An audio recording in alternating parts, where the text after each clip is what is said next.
les donjons de Calice. Voilà, grosse boîte. On ne le voit pas de là, mais elle est. Déjà, c'est taille comme la boîte de base, mais en plus de ça, elle est haute.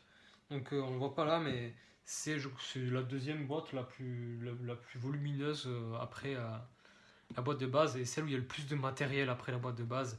C'est d'ailleurs celle que je conseillerais peut-être à ceux qui ont envie de s'acheter une deuxième boîte. Donc ceux qui ont la boîte de base et qui veulent s'acheter leur première extension, en gros, celle que je conseille, c'est les bois interdits et les donjons de Calice. Les bois interdits pour le côté aventure, on a plus envie d'un peu plus d'aventure, et les donjons de Calice pour explorer des modes de jeu différents et avoir aussi un peu plus de rejouabilité. Vraiment, il y a ça parce qu'il y a beaucoup de matos, comme je l'expliquais. Donc, grosse boîte, je vais vous la montrer, le petit rituel.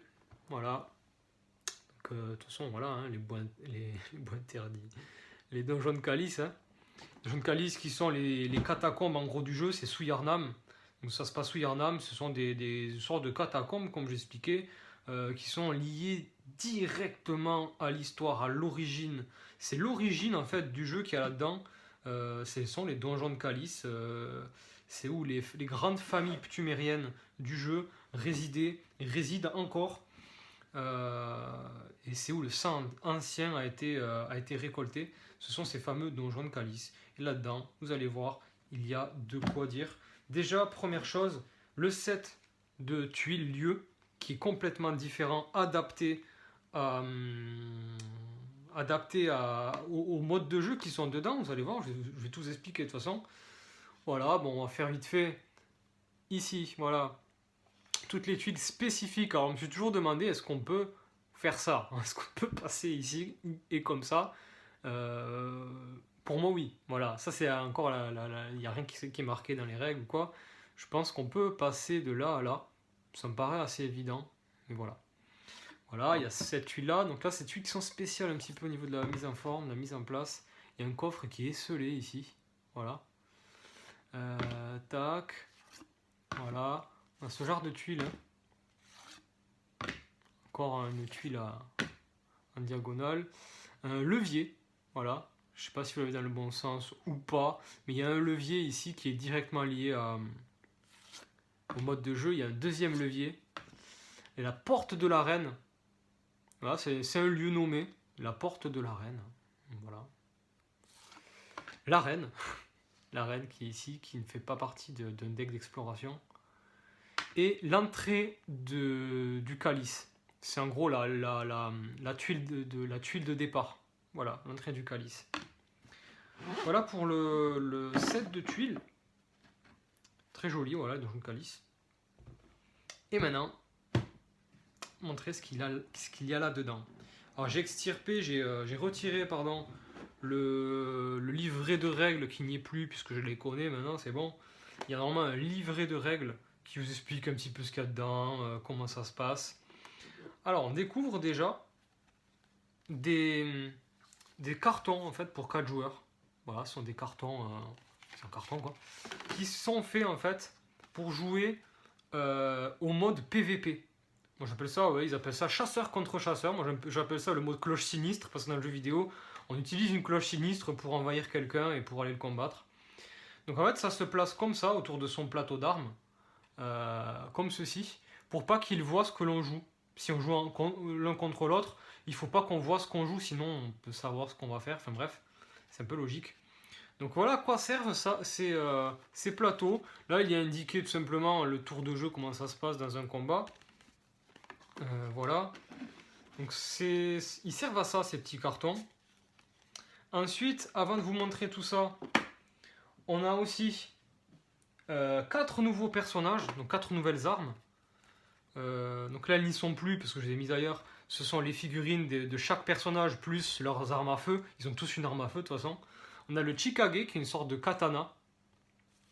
Voilà, c'est un katana qui utilise un petit peu le sang.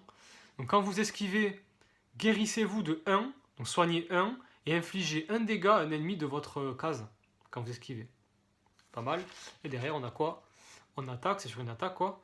Vous pouvez souffrir d'un dégât pour obtenir vitesse plus 1 et dégâts plus 1. Voilà pour le Chikage, c'est un katana. On a aussi la griffe de monstre. On a aussi la griffe de monstre. Donc c'est sur une attaque. Si vous avez 3 ou moins points de vie, votre attaque gagne plus 1 vitesse et plus 1 dégât. Donc ça peut être très fort. Si vous avez 3 ou moins.